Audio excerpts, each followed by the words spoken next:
three-quarters dream of good. Good evening, ladies and gentlemen. Welcome to Richmond Power and Light Board meeting for Monday, October the 2nd, 2023. Would the clerk please call the roll? Doug Goss. Here. Lucinda Wright. Present. Bill Engel. Here. Jeff Kappa. Here. Jeff Locke. Here. Gary Turner. Here. Jane Bumbelow. Here. Ron Oler. Here. Larry Parker. Here. All are present. Thank you very much. Approval of the minutes. Mr. Chairman, Mr. Locke, I make a motion we approve the minutes of the previous meeting if there's no additions or corrections. Second. I have a motion and a second to approve the minutes as received. All in favor, please say aye. Aye. Opposed? There's a memorandum Motion too. carried. Pardon me? Remember the memorandum also. The meeting of the executive session as well? Yes.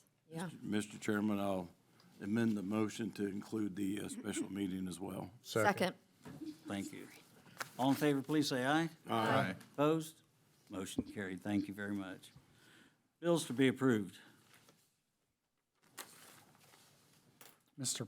Chairman, Finance Committee's met, moves to approve the bills in the amount of $8,185,613.87. Second.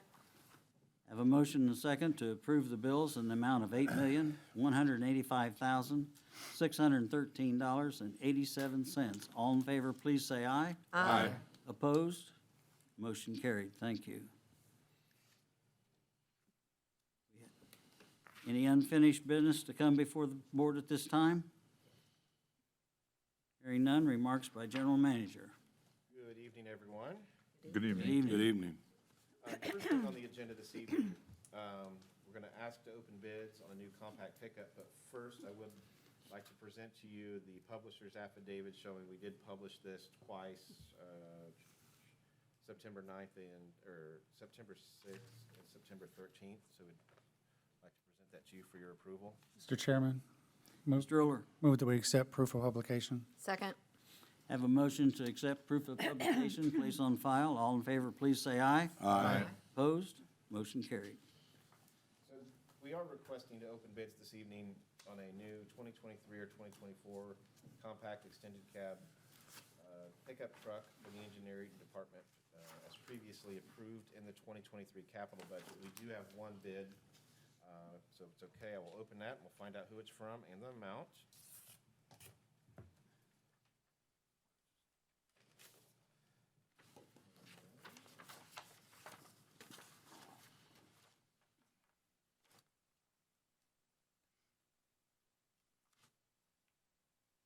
Must be on the last page.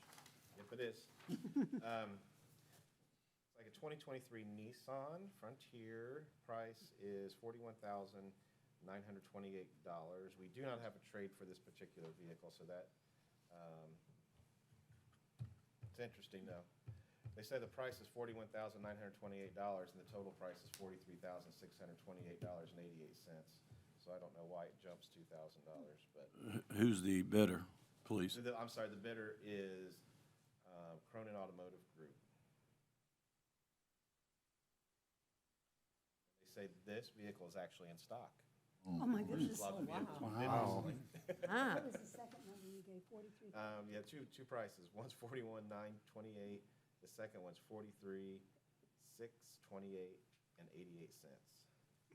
What did we budget for this? 45. Lucky us. What's the board's pleasure? Mr. Chairman, Mr. Oler, move to refer the bids on the 2024 compact extended cab super cab pickup truck for the engineering department to the general manager for tabulation, evaluation, and recommendation. Second. have a motion and second to refer the bids for the compact super cab pickup truck for evaluation, tabulation, and recommendation. All in favor, please say aye. Aye. Opposed? Motion carried. Thank you. Very much.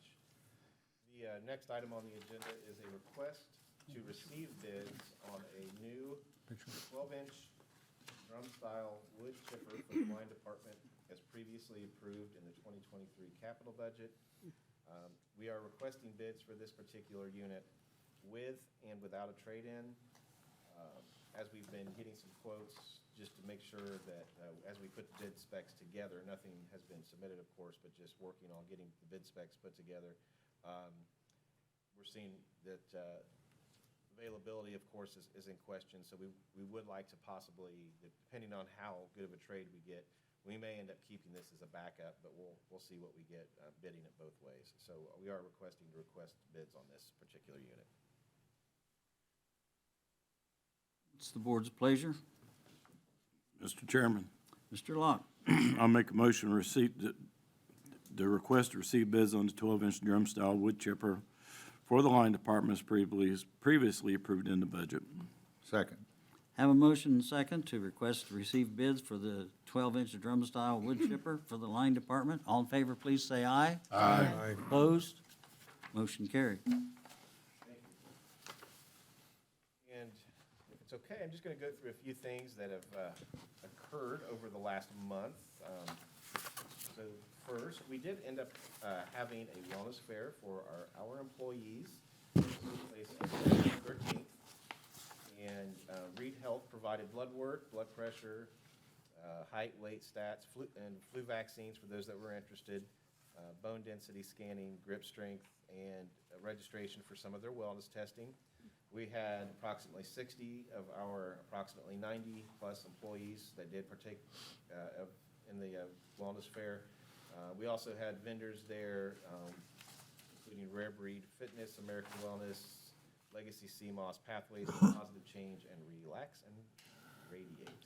So it's always a good event for our employees, and I know a lot of them have taken some steps for change already after getting some of their blood work and other things back. So something we try to do every year for our employees.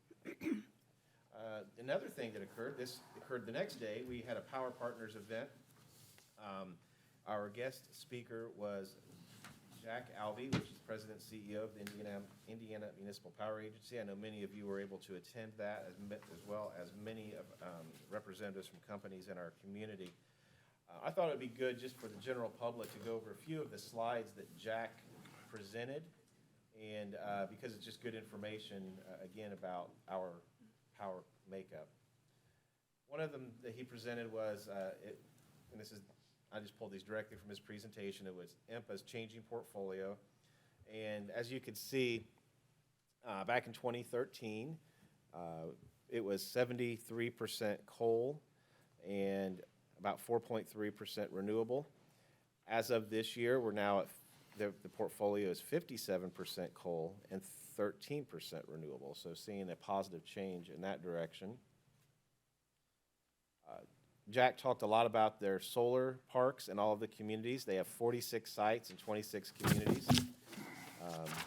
15 are fixed tilt, 31 are tracker sites, like all of them that we have in Richmond. As a reminder, IMPA parks are connected directly to the distribution system, not the transmission system. So that means all of the electricity generated by the parks stays within the members' distribution system and is consumed locally. Which we had, I gave a presentation on the amount of solar generated in Richmond a few months ago.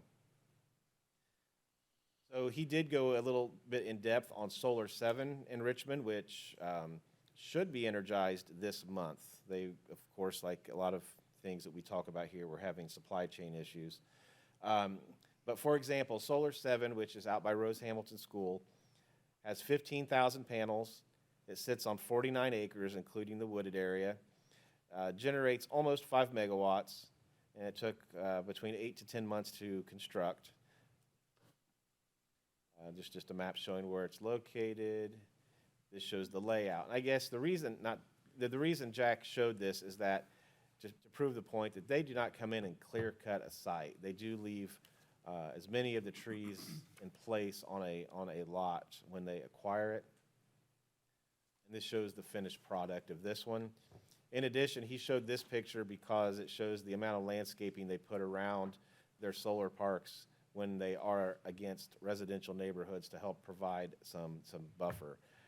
So anyway, that was a nice presentation from Jack, and we appreciate him coming to Richmond to do that for us. Then on September 19th, we were able to send some of our linemen to the IMPA Lineman Appreciation Event. They do this annually as well. This is the third year they've done it. They have a presenter or a speaker that gives a talk on safety. They then give the Kerry Vincent Lineman Award.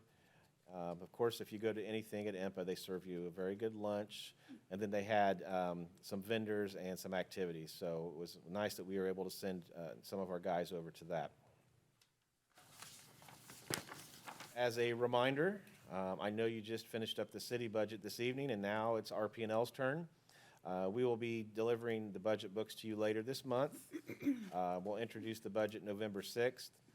We're proposing a special meeting of the RP&L board for September 13th at 6 p.m., similar to what we have done in years past.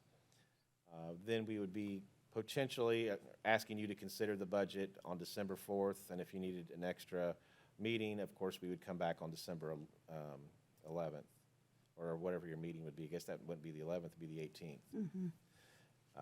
So FYI on that. So yeah, I highlighted the meeting to remember is that special meeting on November 13th. And another FYI, if you see these trucks like this around the community, we have two of our contractors working diligently right now. Plant Growth Management, they help us do our line clearance, and they go through and do entire circuits at a time, and we try to clear every circuit every 5 years. So they help do the planning side of that, and then Tree Core is the company that actually does the tree and the limb removal. So this is a change. We did have a change mid-year, and so Tree Core is new to us mid-year. But we just wanted to bring this to everyone's attention. So that if you do see a truck that says RP&L Contractor, that is what they're doing. They are the ones knocking on the doors, letting folks know that, hey, we might be trimming in your backyard, or getting permission to do some trimming if there's a line in their backyard or front yard. So just wanted to bring that to everyone's attention. Tony, Yes. actually, I saw these gentlemen working this afternoon, and they were doing a good job. Oh, good. They were out on Chester Boulevard, very safety-minded, but also doing a great job of clearing out that line up through there with the trees. Good. Well, thanks. Glad to hear that. Thank you. Mr. Chairman, Yes, sir. Tony, how do we handle if there are tree growth on private property?